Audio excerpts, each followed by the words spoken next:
बता दे 10 बजे, क्योंकि 10 बजने को 5 मिनट में बता देना।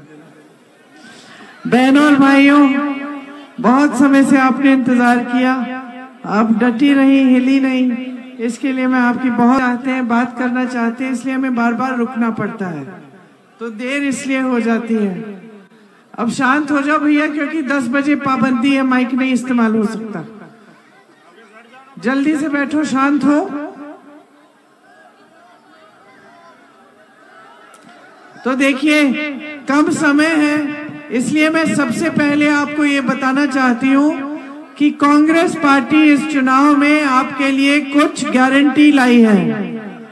गारंटी मतलब कुछ ऐसी नीतियां हम लाएंगे जो हम आपको करके दिखाएंगे। जहां जहां हमारी प्रदेश की सरकार है, वहां ऐसी नीतियां हम पहले से लागू कर रहे हैं। तो मैं आपको इनके बारे में सबसे पहले समझाना चाहती हूँ। 10 बजे माइक का परमिशन खत्म हो जाता है, 9:30 है, इसलिए मैं सबसे पहले ये बात, भैया सुनिए, ए भैया, महिलाएं कितनी शांति से बैठी हैं, आपको शांत होने में ही 10 मिनट लग रहे हैं। सीखेंगे नहीं है, बहनों से सीखो। चलो अब शांत हो जाओ, बैठो, शांत हो जाओ, हाथ मत हिलाओ, शांत हो। तो ये कौन सी नीतियां हैं जो हम लागू करना चाहते हैं, सबसे पहले इसके बारे में बता देती हूँ। देखिए बहनें, हमारी सरकारें आज तेलंगाना में, कर्नाटका में और हिमाचल प्रदेश में हैं, कांग्रेस की सरकारें। यहाँ चुनाव होने से पहले हमने कहा था हम आपको कुछ गारंटी देंगे, और चुनाव में जब जीते तो हमने उनको पूरा करने का काम शुरू किया। तो कर्नाटका में हर गरीब परिवार के में जो सबसे बड़ी महिला है, उसको हम 2000 रुपए हर महीने उसके खाते में डाल रहे हैं आज के दिन। तेलंगाना में भी हर गरीब परिवार की सबसे बड़ी महिला के खाते में हम 2000 रुपए डाल रहे हैं। आप मेहनत करती हो, पूरी समाज का, परिवार का बोझ उठाती हो, इसलिए हम चाहते थे कि आपको भी महंगाई से थोड़ी राहत मिले, थोड़ी सी आप बचत आप कर पाए। हम देश भर में इस तरह की महिलाओं के लिए गारंटी लागू करना चाहते हैं, जिसमें हर गरीब परिवार की जो सबसे बड़ी महिला है, उसको 8500 रुपए हर महीने सरकार देगी, और सालाना ये पूरा 1 लाख रुपए बनता है। महिलाओं के लिए आंगनवाड़ी और आशा बहुएं और जो मिड डे मील वाली बहनें हैं, उनका मानदेय दुगना कराया जाएगा, क्योंकि केंद्र से जो राशि आती है उस मानदेय के लिए वो दुगनी होगी।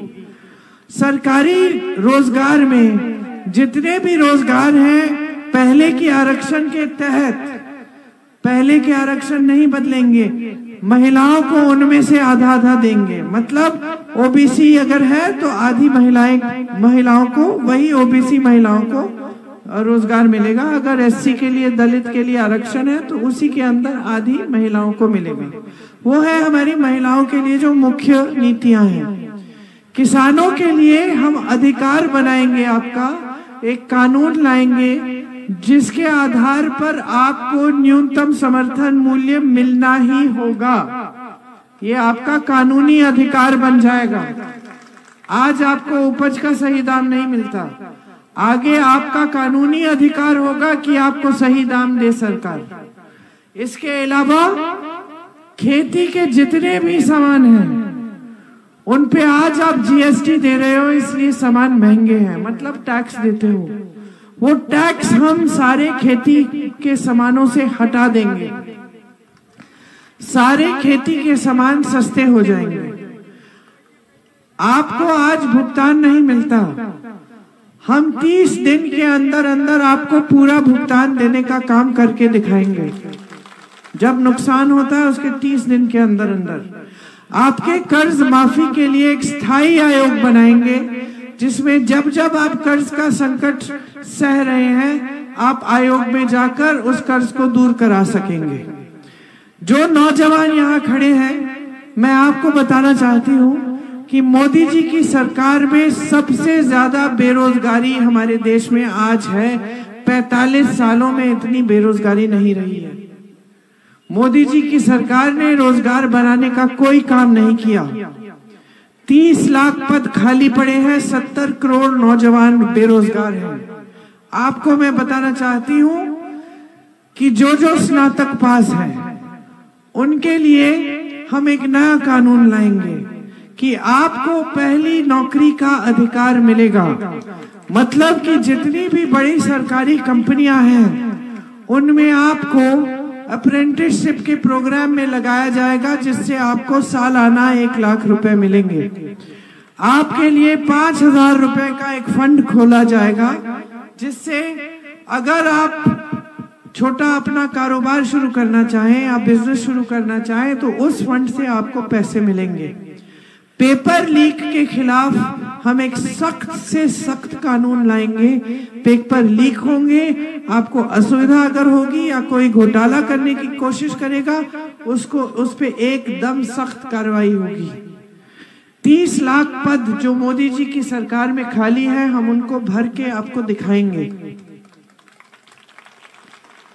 पूरे देश भर में आज आप मजदूरी करते हैं तो ठेकेदार आपको कितनी भी दिहाड़ी देना चाहे वो दे देता है और आपका शोषण होता है।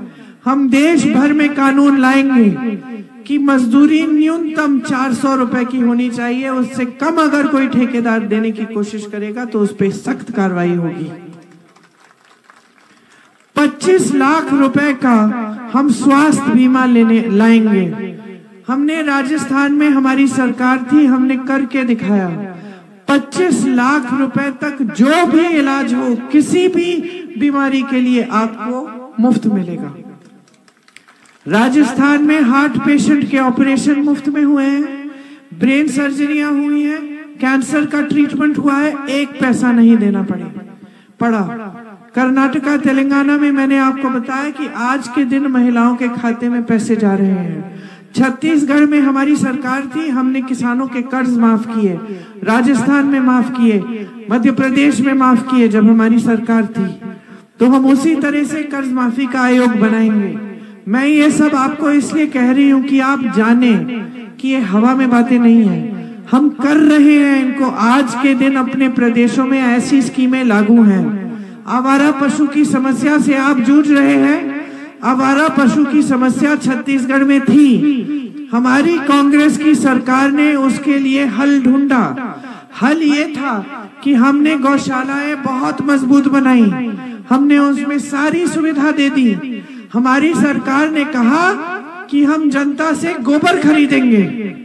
जब हमने ऐसा कहा तो लोगों ने सोचा कि अगर हम गोबर बेच सकते हैं तो हम जानवरों को अपने घरों में भी रख लेंगे ताकि हमारी आमदनी हो जाएगी।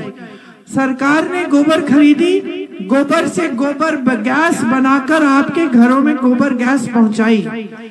जो गौशालाएं थी उनमें स्वयं सेवा समूह शुरू किए महिलाओं के, ताकि जो दूध था उसकी पैकेजिंग, दही की पैकेजिंग, खोए की पैकेजिंग, मिठाई की पैकेजिंग, और बहनों को सिखाया कि किस तरह से करेंगे। और फिर सरकार ने उन सामानों को बेचा, जिससे महिलाओं की आमदनी गौशालाओं में काम करने से 50 से 60 हजार रुपए की आमदनी हो गई। मैं मिली ऐसी महिलाओं से, मैं मिली ऐसे लोगों से राजस्थान में जिनका इलाज हुआ था कैंसर का, लेकिन 1 पैसा नहीं देना पड़ा। ये स्कीमें लागू हो सकती हैं। मेरे पास आज ज्यादा समय नहीं है क्योंकि 10 बजे पाबंदी है कि हम लोग माइक इस्तेमाल नहीं करते, इसलिए पूरा भाषण नहीं दे सकती, आपको पूरी चीजें समझा नहीं सकती।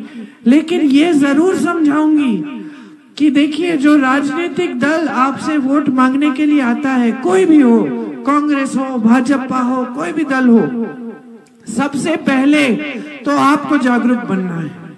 आपको ये समझना है कि भाई ये लोग जो कह रहे हैं कर भी सकते हैं कि नहीं। भाजपा के जो नेता हैं वो कहते हैं कि ये जो स्कीमें हम करना चाहते हैं इनके लिए पैसा नहीं है देश में। किसानों के कर्ज माफी की बात करते हैं, भाजपा के नेता कहते हैं कि भाई ये हवा में कह रहे हैं, इनके पास पैसे ही नहीं, अर्थव्यवस्था ठप हो जाएगी हमारी। तो मेरा जवाब ये है कि आज मोदी जी की सरकार देश की सारी संपत्ति अपने बड़े बड़े खरबपतियों को दे चुकी है, मित्रों को। मोदी जी के मित्र हैं अडानी, अंबानी, ऐसे 22 लोग हैं।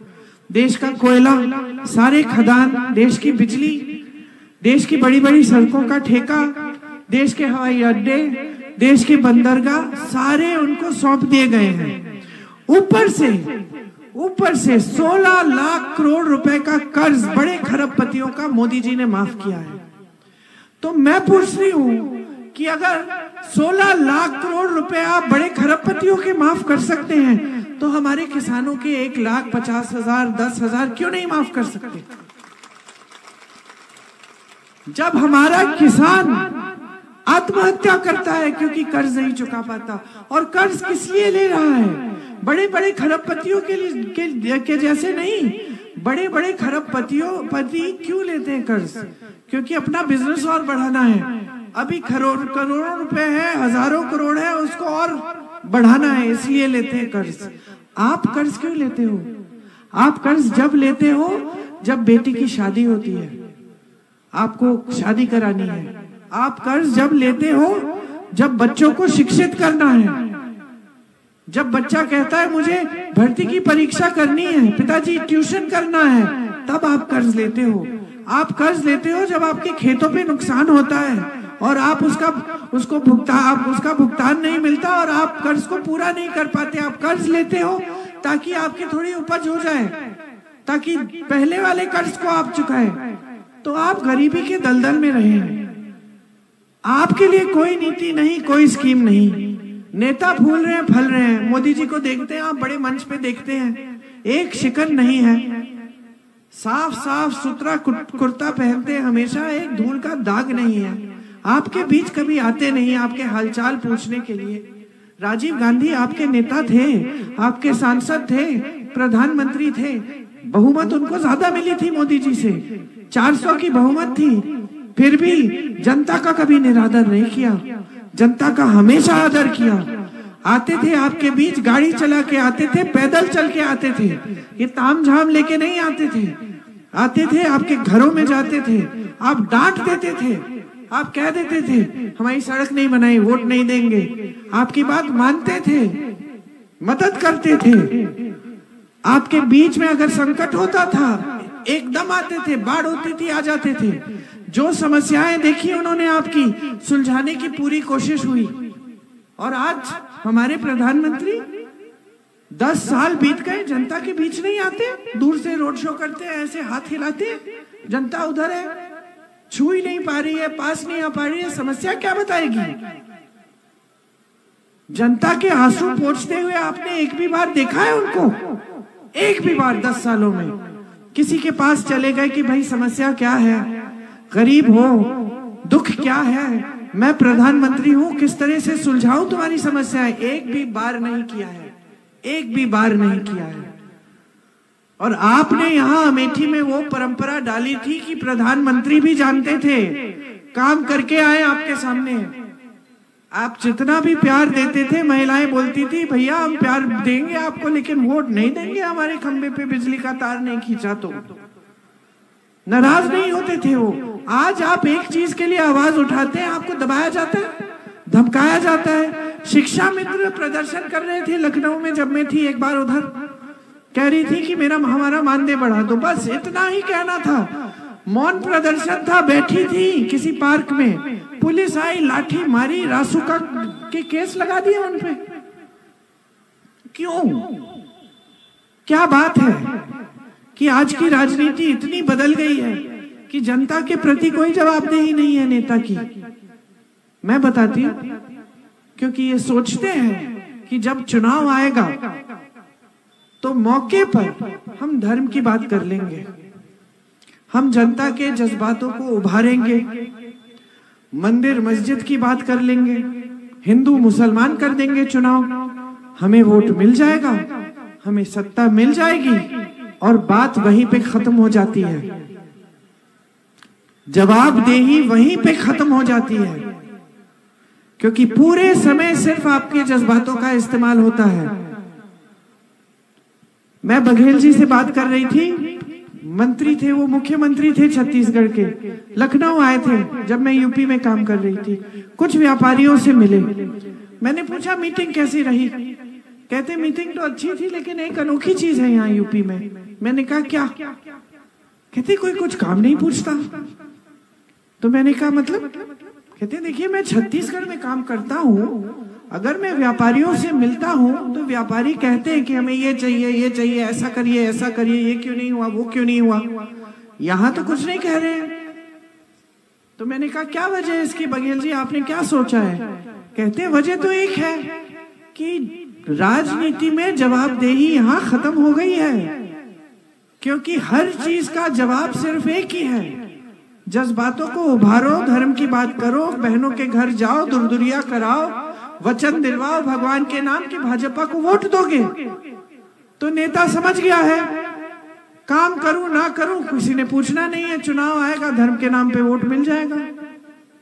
तो इस प्रथा को बदलना है, क्योंकि जब तक ये बदलाव नहीं लाएंगे आप, तब तक आपका काम नहीं होने वाला। तब तक इसी तरह से देश की पूरी संपत्ति बड़े बड़े खरबपतियों को जाती रहेगी।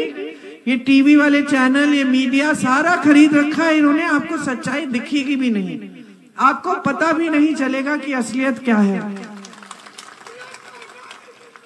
आज आप टीवी चलाएंगे तो आपको लगेगा कि देश में भगवान जाने कितनी तरक्की हो रही है।